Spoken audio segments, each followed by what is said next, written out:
Hi, how's it going? Good. I should just begin by saying that sometimes you just can't really trust the media. And I'm saying this... No idea what you mean. And I'm saying this as somebody who comes from the media. I think we tend to kind of, oversimplify, we sensationalize.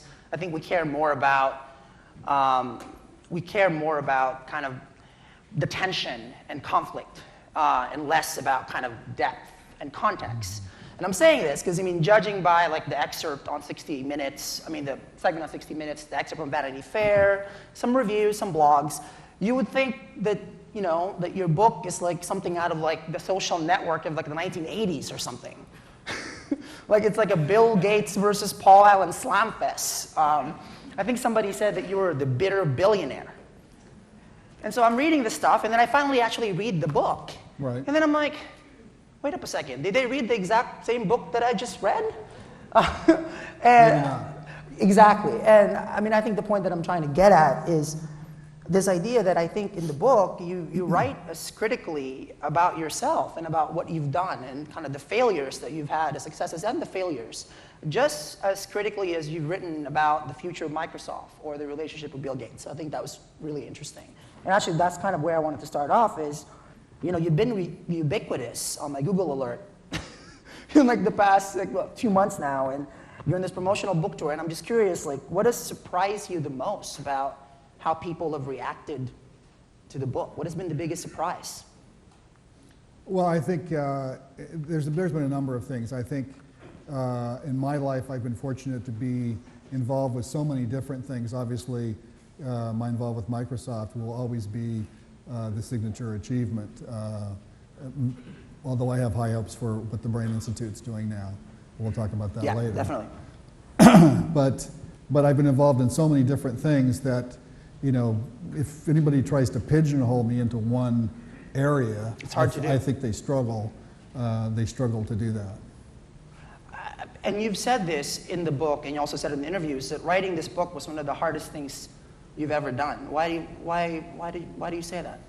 Well, I'd been thinking about doing a book for years, and then I got very, very ill, and during that period, I just decided now was the time to do the book because I wasn't sure I was going to be around to see the book published.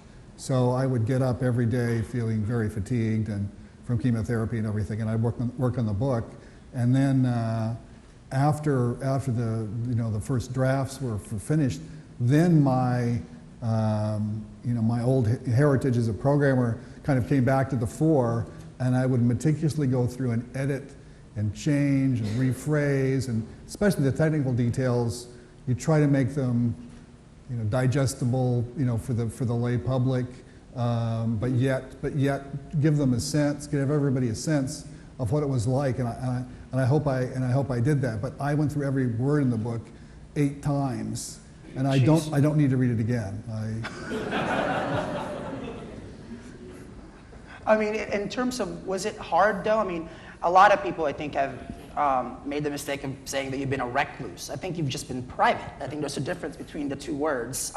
Has it been hard being so public about some of the stuff? Some of the stuff that you write in the book, and of course I'm talking about some of the anecdotes concerning Bill Gates, are just downright I'm waiting for the Hollywood version of how this is all going to play out.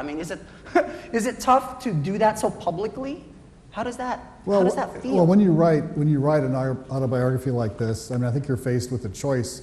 Are you going to tell it as you experienced it and tell the highs and lows and the important parts of your life?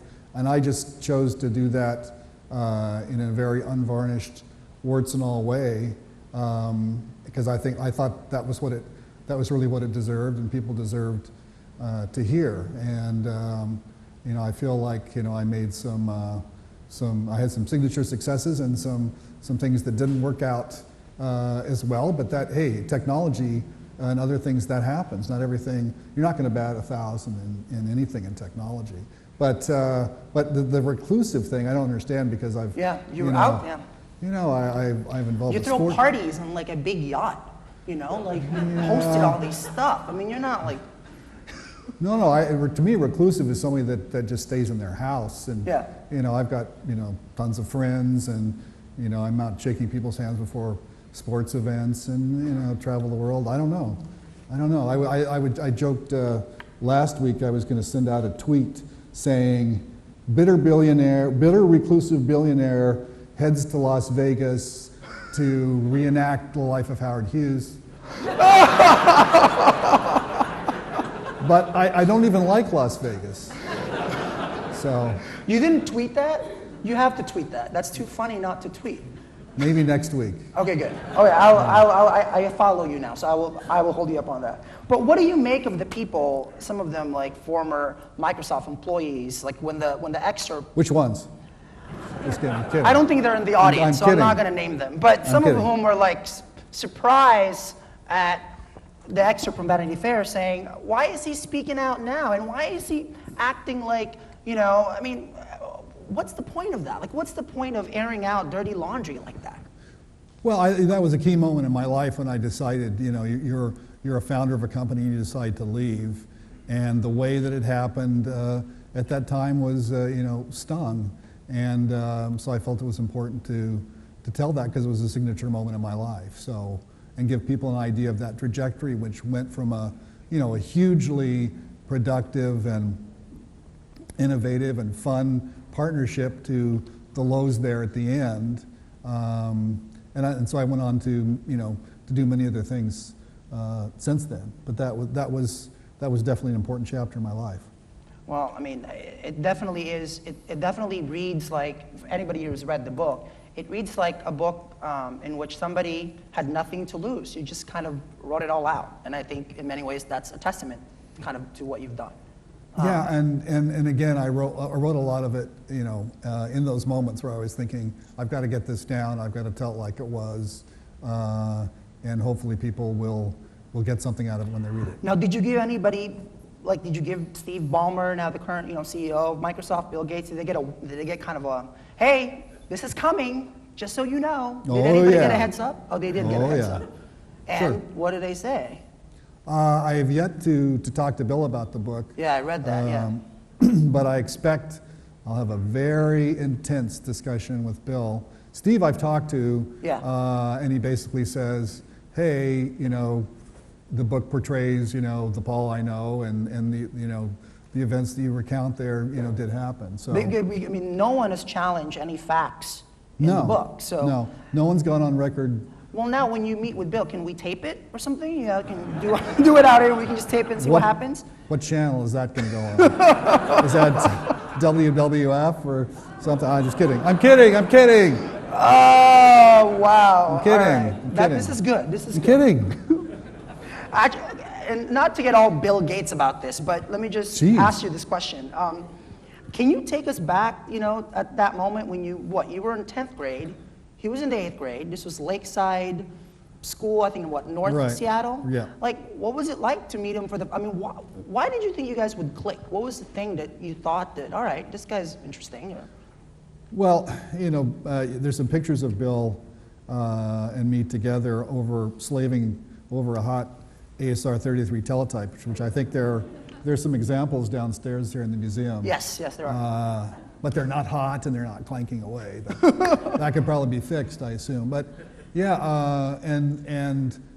I just remember Bill used to wear saddle shoes and sweaters. And he walks in, very gangly young man, and after a few weeks after this teletype terminal was at our high school, there were a few of us that were just almost elbowing our way to get time on the terminal, and Bill was one of them, and I was one of them, and there were a few others. And then at the end of the month, they would post up kind of a horrifying list of how much money you'd run up on the time-sharing service. And Bill and I were always up there at the top, and you think, how am I going to explain to my parents $68 on time-sharing, you know? And so that was always anxiety-provoking. Well, how about that day when you saw the article in Popular Mechanics? What was that, 1974? Popular Electronics. You saw it in Harvard Square. Actually, that magazine, if you check out the Revolutionaries exhibit, in this museum is basically the first 2,000 years of computing. It's really interesting. But yeah, that magazine is like blown up downstairs. And what was that